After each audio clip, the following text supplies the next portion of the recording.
Yo, what's up guys, welcome back to the channel, and today I'm going to show you how to use Chase investment services. So this is a pretty simple process, and it can be completed online. Here's a step-by-step guide on how to get that done. So first step is to sign into your Chase online account. You can do that on the website.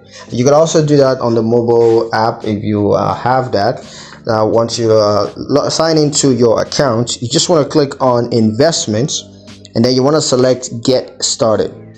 Now you can review investment options such as brokerage accounts, retirement accounts, and just open an investment account that you want to go with, and fund the account. Just follow the steps to fund the account, and next you can do is to monitor and manage your investments. So yeah, that's pretty much it on how to use Chase investment services. Hope you guys liked the video. Hope you found the information useful enough. If you did, like the video, comment down below, let me know what you thought, share the video with your friends, and subscribe to the channel if you haven't done so already, and I'll see you guys in the next one.